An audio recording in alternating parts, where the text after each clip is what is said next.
ஓம் முருகா போற்றி போற்றி. என் அன்பு குழந்தையை, கோடியில் ஒருவருக்கு மட்டுமே கிடைக்கும் இந்த திருச்செந்தூர் முருகன் வாக்கு. இதோ உண்மையான பக்திக்கு என் பிள்ளைக்கு கிடைத்து விட்டது. சந்தோஷம்தானே தங்குமே? அப்போ முருகனுடைய பார்வை உன் மீது பட்டு விட்டது. உன் பாவங்கள் அனைத்தும் விலகிவிட்டது. உன்னுடைய கவலைகள் அனைத்தும் தீர்ந்து விட்டது. எதிர்காலம் மிகச் சிறப்பாக இருக்கப் போகிறது. இனிபார், உனக்கு வாழ்க்கையில் நல்லது மட்டும்தான் நடக்கும். உன்னுடைய நல்ல உள்ளத்தை வைத்துக்கொண்டு எதுவும் செய்ய முடியாது என்று யார் சொன்னாலும் அதை கண்டுகொள்ளாதே. உனக்கு அனைத்தும் தெரியும். உன் வேண்டுதலை நினைத்து நிறையவற்றை ஏங்கிக் கொண்டிருக்கிறாய். உன் மனம் முழுவதும் உன் முருகன் நான் நிறைந்திருக்க என்னை நம்பி நீ காத்திருக்கிறாய். உன் வாழ்க்கையில் பலவிதமான அற்புதங்களை செய்து தர உன் முருகன் முடிவெடுத்து விட்டேன். நீ பிறந்திருப்பது மற்றவரிடம் பகைமையை காட்டி போட்டி போடுவதற்கல்ல. அன்பை காட்டினால் உன்னை சுற்றி உள்ளவர்களையே உன்னால் ஜெயித்து விட முடியும். உனக்கான நல்ல நேரம் தொடங்கிவிட்டது. இப்போ முருகனின் பிள்ளை, நீ என் பிள்ளை என்பதை ஞாபகத்தில் வச்சுக்கோ. முருகனின் பிள்ளை என்றால் கோபத்தை விட்டு விடணும், விரக்தியை வெளுத்து விடணும், வெறுப்பை விட்டு விடணும். உன்னுடைய எண்ணங்கள் உன் வாழ்க்கையை தீர்மானிக்குது. எண்ணங்கள் மாற்றம் வந்தால் வாழ்க்கையில் மாற்றம் வரும். மாற்றம் என்றால் சாதாரண மாற்றம் அல்ல, ஏமாற்றம் அல்ல, மாபெரும் மாற்றம், அருமையான மாற்றம். நல்ல எண்ணங்களை நீ வளர்த்துக்கிட்டேன்னா வாழ்க்கையில் விரைவாக உயர்ந்து விடுவாய். பிரச்சனைகள் எல்லாம் சந்தித்து முடித்து விட்டாய். இனி இந்த மாற்றங்கள் நிறைந்த வாழ்க்கையில் உன்னுடைய நிலையும் எப்போது வேண்டுமானாலும் மாறலாம். உன்னுடைய இப்போதைய உழைப்பு, விடாமுயற்சி உனக்கான அடுக்கடுக்கான வெற்றிகளை உனக்கு கைகளில் வந்து குவிக்கச் செய்ய போகிறது. உன் முருகன் மீது வைத்திருந்த நம்பிக்கையின் காரணமாக உன் வெற்றியானது இன்னும் மேலும் வலுப்படுத்தப்பட்டு உறுதி செய்யப்பட்டு விட்டது. உன் காரியத்தில் கிடைக்கப் போகும் வெற்றி உனக்கு மிகப்பெரிய மகிழ்ச்சியை தரப்போகுது. விட்டு கொடுத்தால் உன் எதிரிகளோட அன்பையும் உன்னால் பெற்றுவிட முடியும். உன் பிரச்சனைகளை உன்னால் வெல்ல முடியாதா என்ன? உன் போராட்டமான வாழ்வு முடிவுக்கு வந்துவிட்டது. உன் வாழ்க்கையில் ஒளி வீசப் போகும் நேரம் வந்துவிட்டது. அப்போ உன் துன்பங்கள் இன்பங்களாக மாறிவிடும் தானே?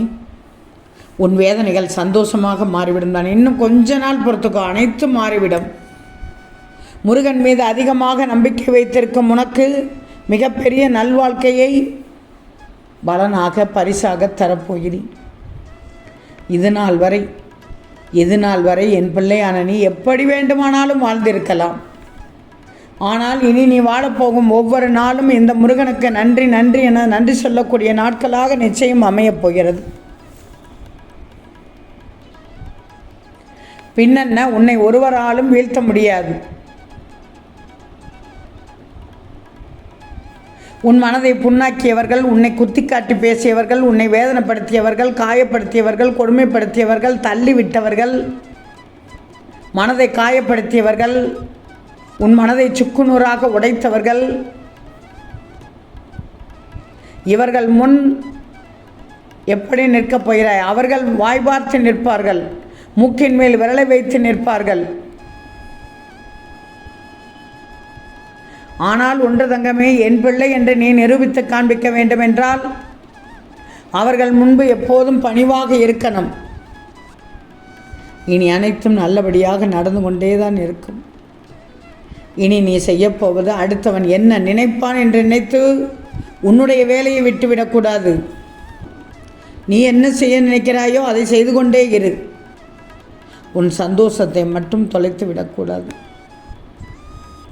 வாழ்க்கையில் நீ தொலைத்த உறவுகளை தேடிச் செல். ஆனால் உன்னிடமிருந்து விலகிச் சென்ற உறவுகளை ஒருபோதும் தேடிச் செல்லவே வேண்டாம். இது உன் முருகனின் கட்டளை, ஆணையாக கூட வச்சுக்கோ. கடந்த காலம் துன்பமாகத்தான் இருந்தது. இனி உன் நிகழ்காலமும் எதிர்காலமும் மிகச்சிறப்பாக இருக்கப் போகிறது. பொறுத்திருந்துதான் பாரு. இப்பொழுது வாழ்க்கையில் ஏற்படும் துன்பங்களை கடந்து போகிறாய். ஆனால் பழையதை மறந்து போய்விடக்கூடாது. அதுதான் உன் வாழ்க்கைக்கு வழிகாட்டியாக இருக்கும். ஆனால் தங்கமே, பேச வேண்டிய இடத்தில் நீ கண்டிப்பாக பேசியே ஆகணும். அதுதான் உனக்கான மரியாதையை பெற்றுத்தரும்.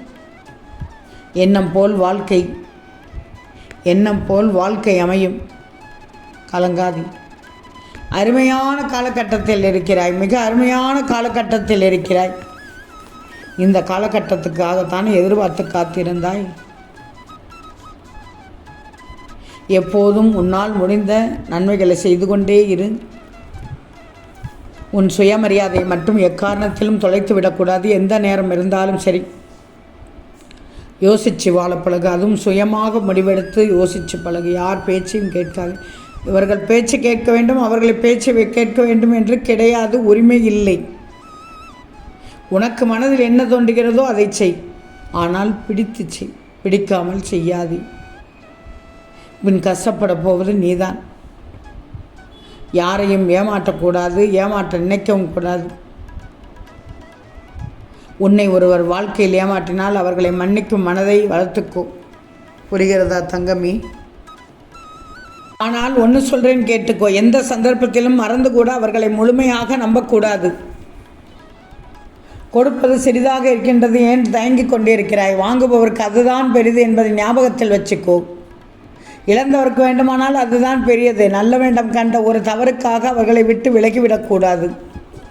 உன் வாழ்க்கையில் நீ உயரும் பொழுது கூட இருக்கும் உறவுகளை விட நீ வாழ்க்கையில் கீழே விழுந்து உன்னை தாங்கி பிடிக்கும் உறவுகளை, நட்புகளை, அன்பானவர்களை யாருக்காகவும் எப்பொழுதும் விட்டு கொடுக்காது.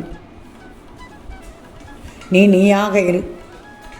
பிடித்தவர்கள் நேசிக்க வேண்டுமானால் நேசிக்கட்டும். பிடிக்காதவர்கள் யோசித்து கொண்டிருந்தால் யோசிக்கட்டும். ஆனால் முடிவெடுப்பதற்கு 10,000 முறை வேண்டுமானாலும் சிந்திச்சு விடு.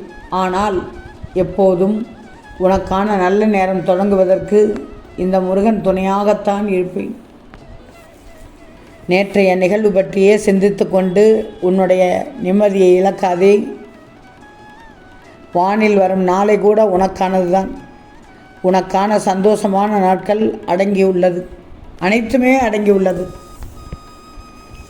காலம் கற்றுக் கொடுக்கும் பாடம் போல எந்த ஒரு மனிதனாலும் கற்றுக் கொடுக்க முடியாது. உனக்கான சரியான தருணத்தில் நீ நின்று வேலை பார்த்து கொண்டிருக்கிறாய். அதற்காக வாழ்க்கையை வென்று காண்பிக்கப் போகிறாய். அமைதியாக இருந்து மௌனத்தை கடைபிடித்துக்கொள். உன்னை சுற்றி என்ன நடக்கிறது என்பதை நீயும் பார்க்கத்தான் போகிறாய். நீ விரும்பிய வாழ்க்கையும் உனக்கு விரும்பியபடி நிச்சயம் கிடைக்கும். ஓம் முருகா போற்றி போற்றி.